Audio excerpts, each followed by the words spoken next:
Welcome to the Human Capital Innovations Podcast, your go-to source for personal, professional, and organizational growth and development. We hope you tune in often for all things people management, organizational development and change, organizational leadership, and social impact related. Maximize your personal and organizational potential with Human Capital Innovations Podcast.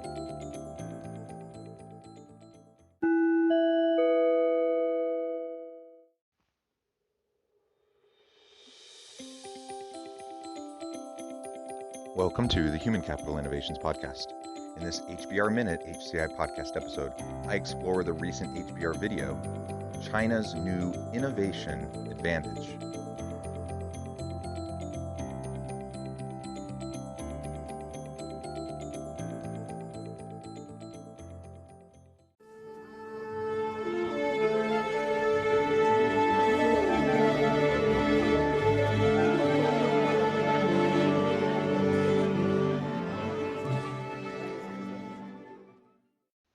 Welcome back to the Human Capital Innovations Podcast. It's great to be with you again today for this HBR Minute HCI podcast episode. Today I'll be exploring the recent HBR video, China's New Innovation Advantage. China is achieving a new level of global competitiveness thanks to its hyper-adaptive population, says Zach Dychtwald, author of Young China, a founder of Young China Group. The video covers the following points and questions. The future of the Chinese economy is in innovation. What's behind China's new innovation advantage? We shouldn't be so focused on the innovators. Why do people in China adopt new technologies so readily? China is an outlier in a very important way. What's so powerful about having all these early adopters? What can companies in other countries learn from China?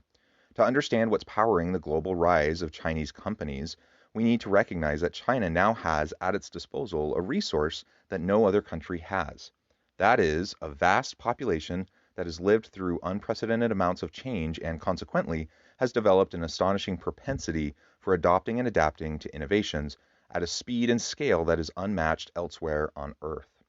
It's that aspect of China's innovation ecosystem, its hundreds of millions of hyper-adoptive and hyper-adaptive consumers, that makes China so globally competitive today.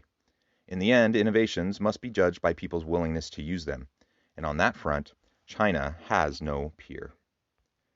Thanks for joining me, and I'll catch you on the flip side of this first clip.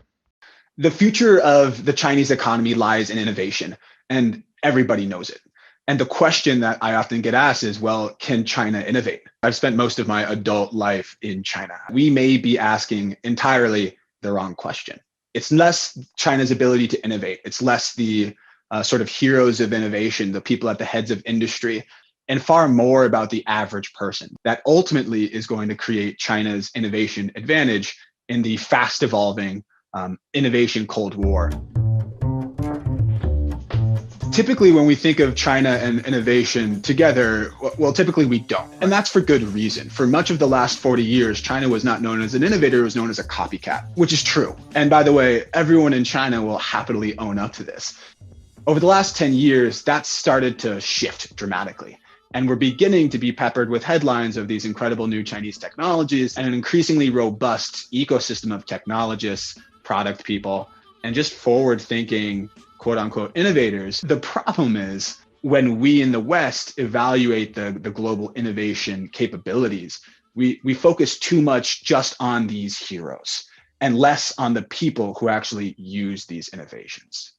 The great advantage that Chinese innovators have, they have at their disposal a massive group of people who, when they pick up their phone, turn into users, who are willing to adapt and adopt at a scale and speed without peer on the world stage. Can China innovate? And of course they can. That's kind of a silly question. And he parses it out. He talks about the innovation heroes of industry, what we often think of when we think about innovation. We think of a Steve Jobs or an Elon Musk. And he's suggesting that perhaps it's not as important whether or not China has a lot of those heroes of industry, the innovation heroes. What's more important is that they have a broader innovation ecosystem. and they have the average individual within China who is willing to adopt new technologies, which allows organizations, corporations, to iterate more rapidly than we might be able to here in the West.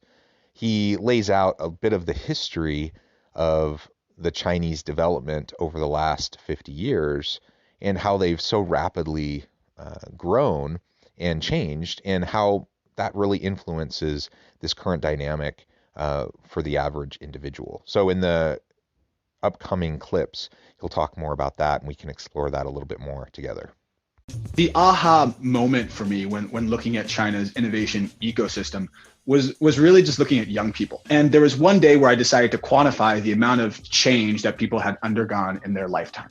So I'm an American millennial. I was born in 1990. In my lifetime, I've watched our per capita GDP in America, which is the basic measurement we have when comparing the quality of life globally. It's not perfect, but it's not bad. As an American, I've watched our per capita GDP increase 2.7 times in my lifetime. Pretty good. Okay, maybe the vacations we could take as a family 2.7 times longer. The cars that your neighbor could drive maybe 2.7 times nicer. And actually, if you look at the top 40 economies of today, you start to see a trend. In India, someone born in 1990 has witnessed around 6x per capita GDP growth in their lifetime. And then you look at this graph and you see one glaring outlier: China.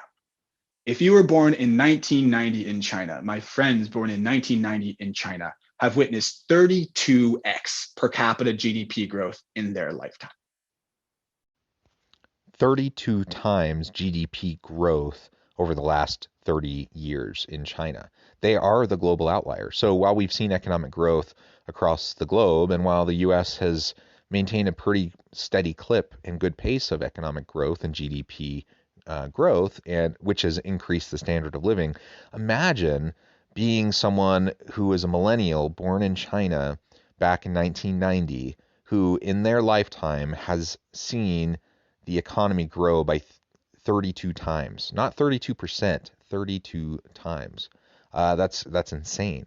And so the amount of disposable income that these families, the average family in China has today compared to 30 years ago, is tremendous. That allows for greater adoption. It also just changes the general worldview and the mindset of these individuals, these younger individuals who have lived through so much dramatic and continuous change over an extended period of time.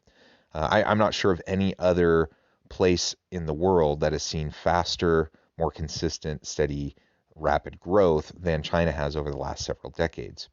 And so that changes the dynamic. And you add on top of that the sheer size of China, of the population, and the number of people that now have more wealth and more capabilities and are hungry for these new technologies. And again, it allows organizations to iterate more rapidly with new technological advances, new offerings, and new ideas.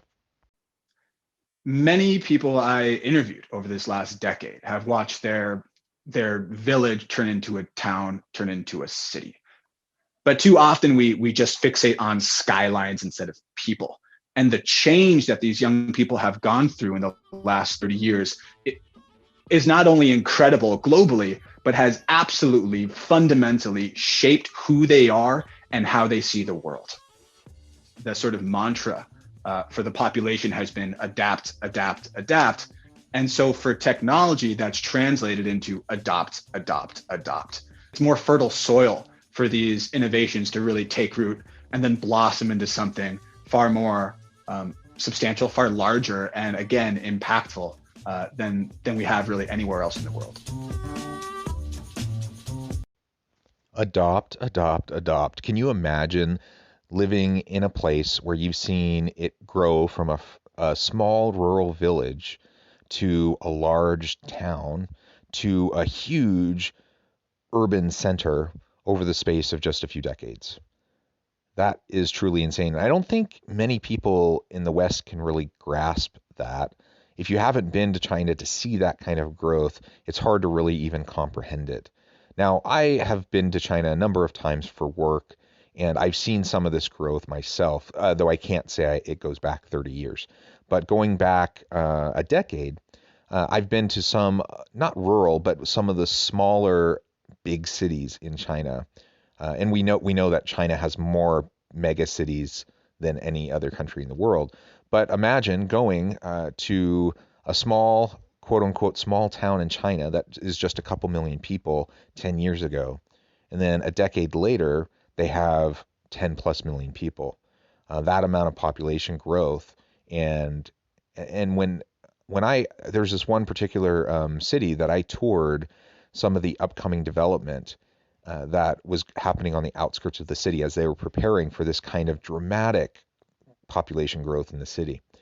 And at the time, they were building freeways and highway systems, apartment complexes. All of this was being pre-built, and it was empty. It was completely empty. But 10 years later, I go back, it's completely filled. Every single last piece of it. The freeways and the highways are full.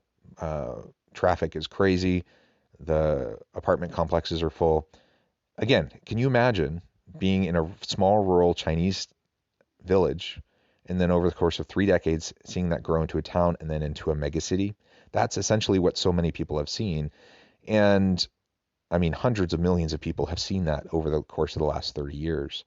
And that fundamentally changes the way that we view the world when we're living that kind of constant change and when we're living that kind of constant continual growth and development in our standard of living. Because then our wants get coupled with our needs and they're insatiable. And why wouldn't we want the newest and the latest, greatest technologies? Why wouldn't we want to implement them? And so largely that's what's happened across much of Chinese population. And it's a rather incredible sight to see.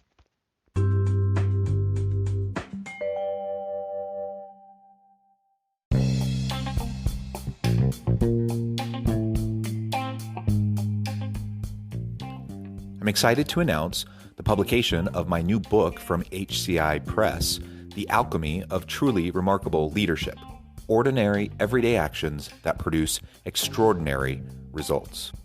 Consider how the nature of work has shifted over the past 50 years. With increased globalization, rapid technological advancement, and the shift in economic composition, the average job of today looks very different than the average job of 50 years ago. What will the jobs and organizations of tomorrow look like? Moreover, what does this all mean for organizational leaders? What are the core competencies and capabilities of organizations and their leadership that are prepared for continued disruption and geopolitical and socioeconomic shifts? Regardless of what the future holds, increasingly, leaders need to be socially minded, data-driven, decisive, champions of talent, and disruptors of the traditional notions of leadership, teams, organizations, and work. The Alchemy of Truly Remarkable Leadership will help you to explore your own leadership competencies and capabilities and consider ways to apply and implement them into your workplace and personal life.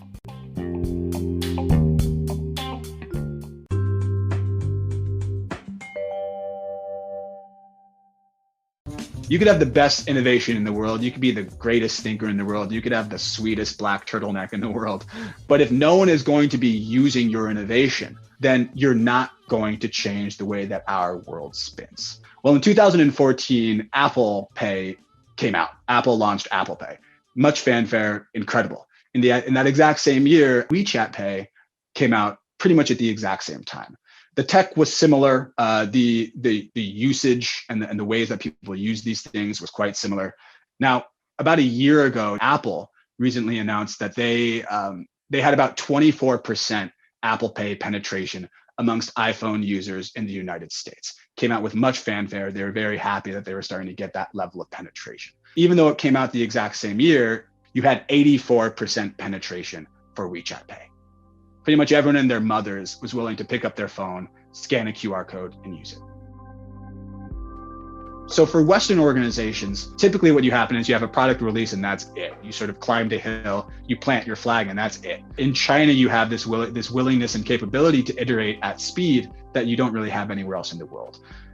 The shifting tastes and desires of tech users in China is evolving at a speed that just doesn't really exist in global markets. These manufacturers are internalizing feedback they're getting from their users at warp speed. 24% market penetration for Apple Pay versus 5% market penetration for WeChat Pay. That's insane. I mean, that literally means almost everybody in China over the course of just a few years moved to WeChat Pay. And I remember the first time I traveled back to China after WeChat was a thing, and immediately that was the go-to mechanism to pay for anything anywhere. It went from the very previous visit, just a year or two prior. I was still using cash, and then all of a sudden I go and everyone's using WeChat Pay. And again, this is just one small example, but it illustrates how ready and willing the general population is to adopt these new technologies, these new innovations, and how quickly and dramatically it transforms the society. It's rather crazy to even think about. It's just not even possible in a place like the US or anywhere else in the world. 24% market penetration is awesome. That is amazing for Apple just over the course of a couple of years. But we just can't compare with the iterative learning that can occur when you have a population willing to adopt and adapt so readily, so quickly. Much of the way that people are relating to tech, much of the way that consumers are wanting things and then are expressing that desire through actually paying or purchasing or seeking out new ideas already exists in China. It's our job as global companies or people from outside of China to look at that, learn from that, and then be willing to copy the copycat. And by the way, it's already happening. Amazon is already looking at Alibaba and Taobao and seeing their sort of spending holidays. If you're wondering where Prime Day came from, it comes from Singles Day in China. If you're wondering why Facebook is suddenly so gung-ho about payment, they're looking at WeChat and seeing how the way that social payment has really revolutionized the platform in China. The best and brightest in US and Western tech are already learning from China. I would be sending my product people, I would be sending the big strategic thinkers in my organization to go to China and understand how these companies are interacting with consumers, their process of iteration, what consumers are asking for, but being willing to harvest new ideas from an ecosystem, really that tech innovation greenhouse that's already flourishing. The most overlooked, the most undervalued aspect of China's innovation advantage are the people, for whom adapting and adopting new technologies at speed and scale is everyday life.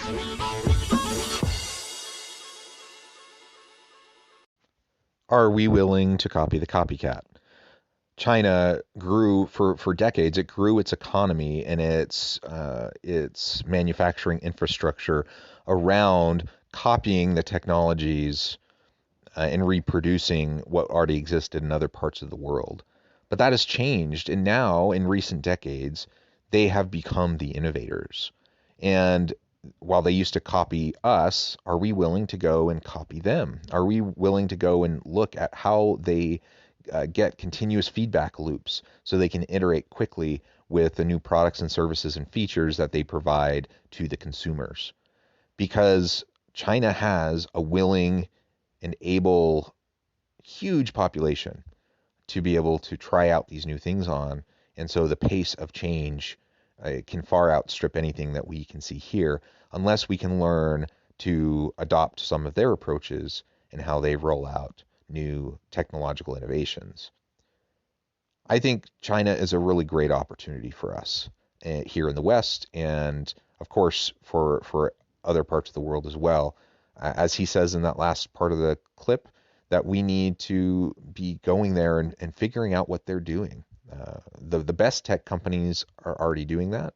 The best innovators are already doing that, trying to learn from China, trying to learn from everyone, frankly. And we should not be so arrogant as to think that China is looking to us for the answers right now, because that's just not the case. We need to look to them, and ultimately that will allow us to have a better chance of being competitive in the future and continually innovating. I really appreciate the insights provided in his commentary in this video. I encourage you to check out the full video at HBR the YouTube channel.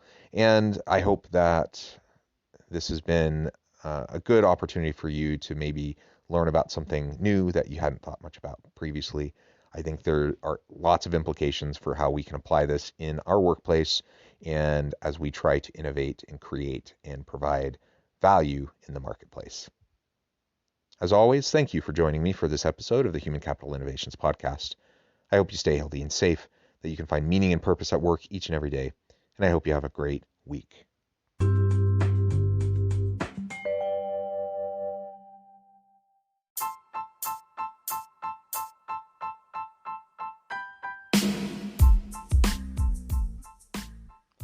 We are excited about the launch of HCI's new magazine, Human Capital Leadership.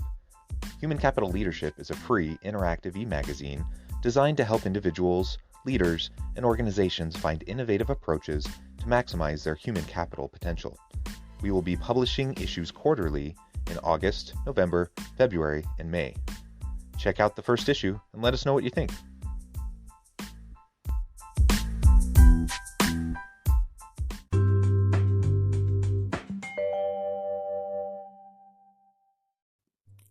Thanks again for joining us for this episode of the Human Capital Innovations Podcast. I hope you stay healthy and safe and that you have a great week.